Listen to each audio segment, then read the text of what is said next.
America की सबसे बड़ी अदालत यानी कि सुप्रीम कोर्ट ने एक ऐसा फैसला सुनाया है जिससे पूरे एजुकेशन सिस्टम की जड़ें हिल सकती हैं। डोनाल्ड ट्रंप को अब खुली छूट मिल गई है कि वो एजुकेशन डिपार्टमेंट को खत्म करने की दिशा में फिर से काम शुरू कर सकते हैं। 1400 लोगों की नौकरी जाएगी और एजुकेशन से जुड़े कई ज़रूरी काम अब स्टेट गवर्नमेंट पर छोड़ दिए जाएंगे। तो क्या ये डेमोक्रेसी है या फिर सत्ता की मनमानी? तो आज की इस वीडियो में हम इसी पर बात करने वाले हैं। पूरा मामला समझाएंगे आपको और बताएंगे कि आखिर ऐसा क्यों हो रहा है। नमस्कार, मेरा नाम है नेहा उपाध्याय और आप देखना शुरू कर चुके हैं एनबीटी टेक एड। तो भाई बात बिल्कुल सीधी सी है। ट्रंप ने एक बड़ा वादा किया था कि अगर वो दोबारा सत्ता में आए तो एजुकेशन डिपार्टमेंट को या तो खत्म कर देंगे या फिर बहुत छोटा कर देंगे।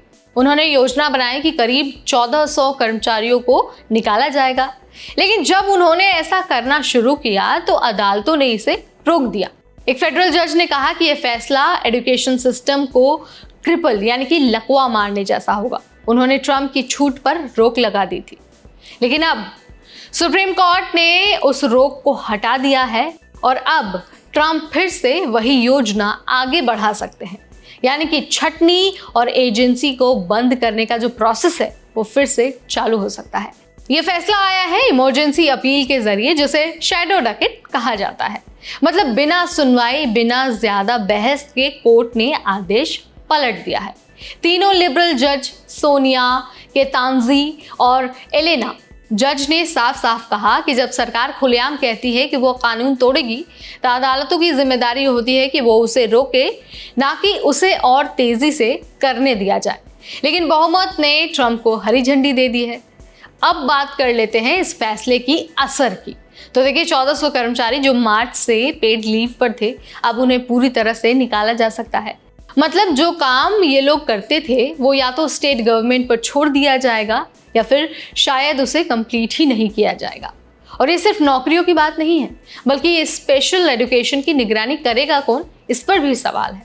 इसके अलावा ये भी सवाल है कि जो कॉलेज स्टूडेंट्स को फाइनेंशियल एड मिलती है वो कौन देगा, सिविल राइट्स की रक्षा स्कूलों में कौन करेगा।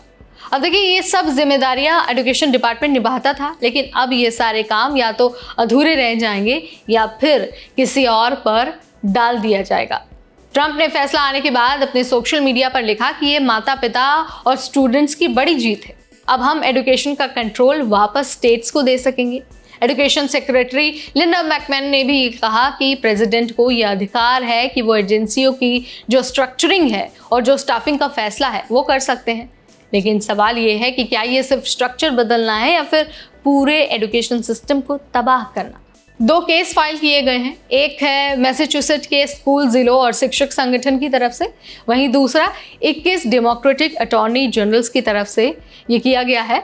उनका लॉजिक था कि ये पूरा प्लान इलीगल है। क्यों? क्योंकि कांग्रेस ने डिपार्टमेंट ऑफ एजुकेशन की जिम्मेदारी दी है वो स्पेशल एजुकेशन, फाइनेंशियल एड और सिविल राइट्स लॉज को लागू करे। अगर डिपार्टमेंट को ही खत्म कर दिया जाएगा तो ये जिम्मेदारियां कौन निभाएगा?